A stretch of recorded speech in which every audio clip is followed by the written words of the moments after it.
And just a quick video dealing with what's most importantly the assessment cycle. Assessment's a big part in Latin. We do it throughout. And I just want to walk the parents and the students through the grade book and what that means because I believe in total transparency. I believe that assessment, and we can call it a test, it's a cycle and not an end. You could say it's a journey and not the destination, but it's really a cycle and not the end. And there's three things that we talk about. We're going to talk about test preparation sessions, which is 20% of the grade, assessment, which is another 20%, tutorials, which are part of that preparation, what I like to call Fun und Games University, and then we're looking at the real goal. This is one of the pictures. I could have pulled out pictures going over the last number of years where our students at the Cleveland School of Science and Medicine have scored at twice the national average on the National Latin exam. The National Latin exam is only found at the best schools that offer Latin. The best students take Latin. The best teachers willingly submit their students and themselves to a contest. And in the nation, about 40% of the students score on the National Latin exam. Consistently over the years, our students are twice that number. Why? Well, because we have good students. Oh, yes, but so do the other schools. We have great parents. Yes, we do. But so do the other schools.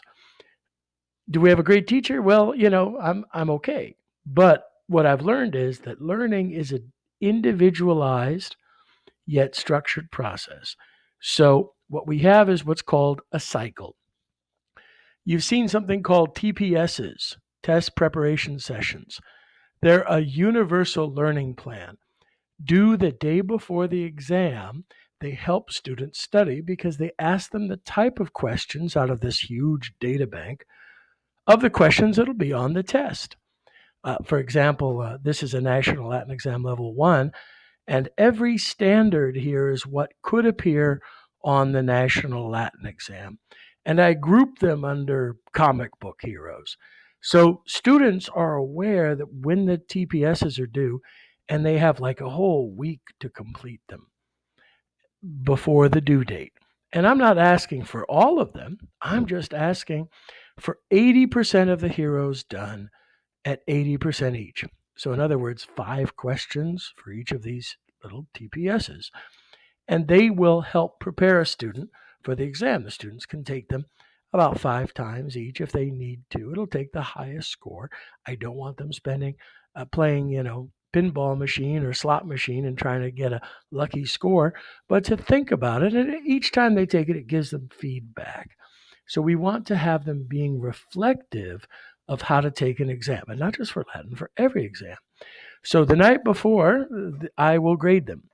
Then we start with the stage test. Now, the stage test, while we're in, pandemic Latin, while we're away, could occur uh, uh, every week on a Wednesday. We go, generally, how it works out is we'll have 2 Wednesdays with tests, Wednesday off, and then start the cycle again due to how we learn. They are unique tests. Of 40 questions, there's 1,000 questions that go into it because we have this data bank. Each question is unique for the student, and they are standardized, though. The questions talk about these standards. Now, you've seen something in the grade that says bump. That's the individualized student. How they did on the previous exam or the previous average of exams, if they go up on this exam, they get that many extra points. Well, what if they go down? That's the signal that they are missing something and we need to do some intervention. So the average generally improves. In fact, the average always improves. So on the last exam, the average score that went up, students went up about 5%. And that's reflected in that extra credit. You may have a hiccup once or twice. And if you have a big drop, that's the question that you have to think. Did I prepare properly for the exam? And these exams are listed each chapter. Sometimes we'll have two different exams when we're in the classroom and paper. And yeah, I name them after comic book villains because, it's just that way. So if the bump goes down significantly, the student has to ask, and I can work with the student because there's a little survey, metacognition it's called. Did I properly prepare? Did I speed through? Did I complete my homework? Was I active in class? And therefore, because we're a School of Science and Medicine, we want to diagnose what happened where there was a negative bump, or better, what happened when there was a positive bump, when a student's grade improved from their average. What did they do? So, can we capture that fire in a bottle? Can we capture that excitement and that way of doing things to build on success? You see, this is no more than just Latin. It's really toward life and preparing. Now, so you have the test prep cycle, you have the test preparation, you have the stage test, and then each student is assigned tutorials, or what I call fun und games, which is an individualized learning plan where the test preparation sessions were just 5 questions.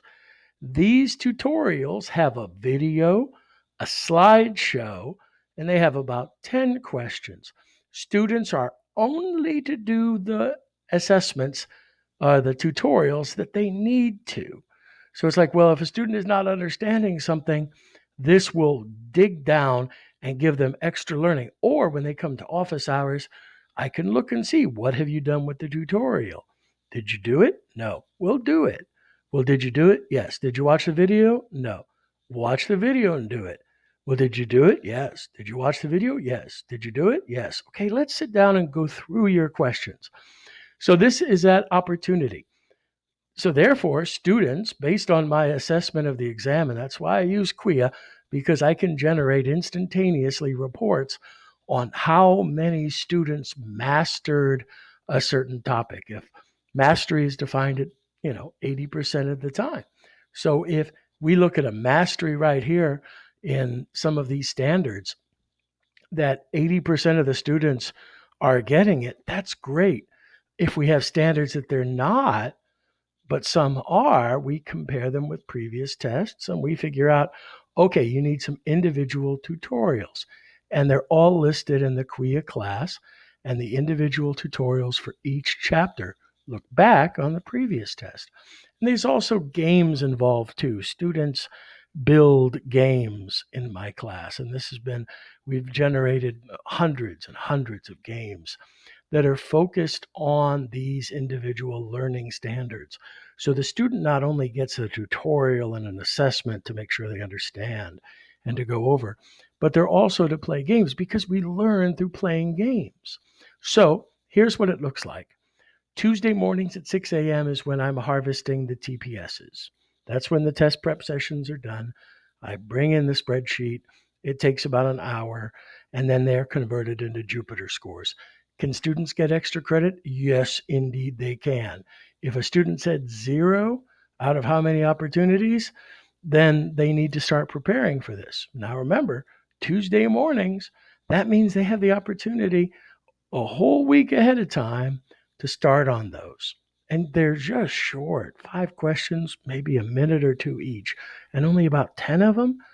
I think in the times that we have for studying, this should be a little bit each night. A little bit each night. How much homework should they have a night? A half hour every night for each class. Now, I don't really do that because all of our asynchronous work is due at the end of the class day at 3:45.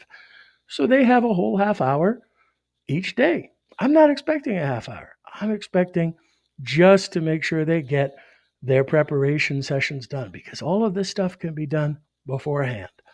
The stage tests are a 24-hour window. I'll open it up at 3:10 and I'll close it at Wednesday at 3:10. And if they take it the night before, because you know the better as well as I do, get it done early. Am I going to give them extra credit? Yes, I am, because I believe in extra credit. Now, that Wednesday at 3:10, I generate the tutorials, the fun and games. And these fun and games are designed for each student. And it takes some time, but it's designed to upload to Jupyter. So if it says do exclamation point, there to do that. Now it says Wednesday mornings here, but really that's Monday mornings. The tutorials are due Monday mornings. So in other words, and it'll say it in the Google Calendar. So in other words, they have Wednesday when we have a test every week, right? When we have a test every week, sometimes we do, sometimes we get an off week. Those are going to be due, and they should really do those from when I post them on Wednesday evening until Sunday. So they have Wednesday night, Thursday night, Friday night, Saturday night, Sunday night. They got 5 days. And they should probably look at the TPSs. So I know it seems like a lot, parents, and students, but it's really not. As long as you parcel out your work, 15 minutes maybe a night, 15 minutes a night, and then the night before we have classes, you just review your translation. And I think that way you'll see that success. And as always, our goal is your success. So I look forward to, if you have any questions, please contact me. And we're always available in office hours. All right. Well, that takes care of that short video. Sorry, it was longer than I expected it to be. But you have a great day. And if there's any questions, don't hesitate to contact me via email, or you have my personal cell until 8 o'clock at night, except for date nights, which is Friday with my wife. So that kind of starts a little early.